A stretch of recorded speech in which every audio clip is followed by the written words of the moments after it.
হেমন্ত মুখোপাধ্যায়ের সঙ্গে সঙ্গীত পরিচালক রাজেন সরকারের সুন্দর সম্পর্ক ছিল।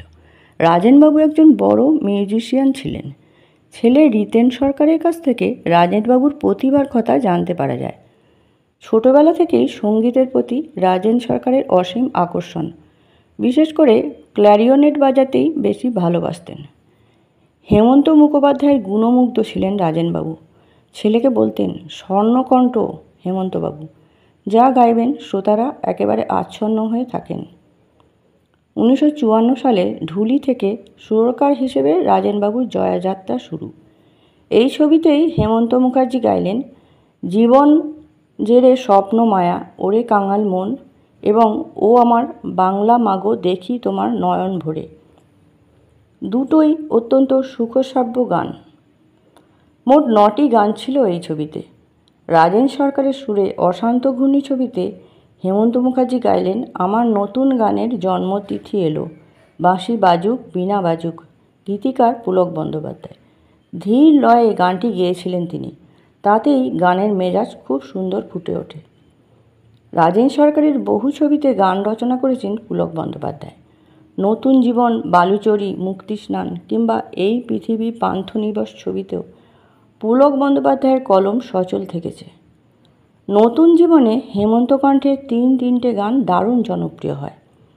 আমি গান শোনাবো একটি আশা নিয়ে, লাজবতী নুপুরের রিনি ঝিনি ঝিনি ও এমন আমি ঘর বেঁধেছি।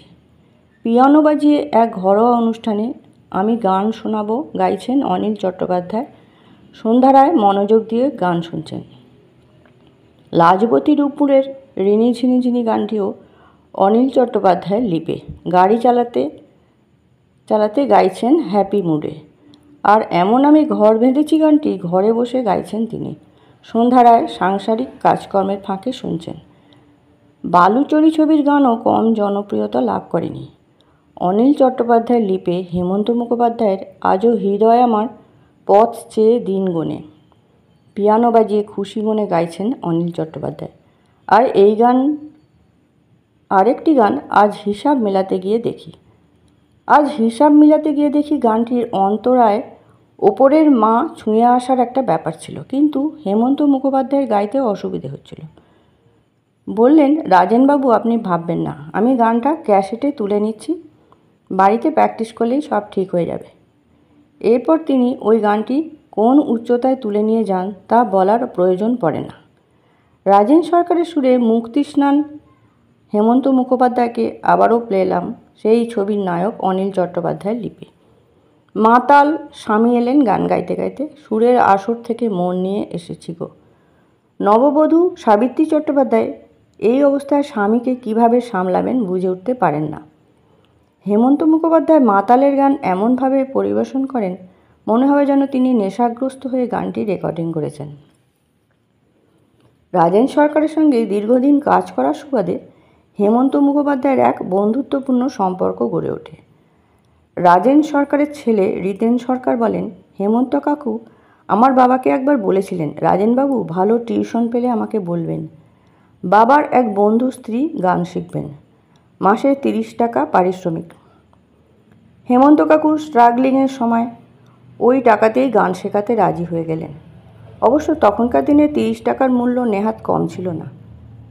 1966 সালের দুটো বাংলা ছবি মুক্তি লাভ করে, মণিহার ও নতুন জীবন। দুটোই সুপারহিট। বিশেষ করে দুটো ছবির গানগুলো সকলে লুফে নেয়, কিন্তু রেকর্ড বিক্রির ক্ষেত্রে নতুন জীবনের গান টেক্কা দিয়েছিল মণিহারকে। অবশ্য এই নিয়ে কোনো দুঃখবোধ ছিল না হেমন্ত মুখোপাধ্যায়ের। তার সুরারোপিত মণিহার ছবির বাণিজ্যিক প্রতিযোগিতায় রাজেন সরকারের নতুন জীবন থেকে একটু হলেও পিছিয়ে পড়েছে জেনেও গোটা ব্যাপারটা উদার মনে মেনে নিয়েছিলেন তিনি। এমনকি রাজেনবাবুকে অভিনন্দন জানিয়ে হাসি মুখে বলেছিলেন, আপনি আমাকে শেষ পর্যন্ত এইভাবে হারিয়ে দিলেন।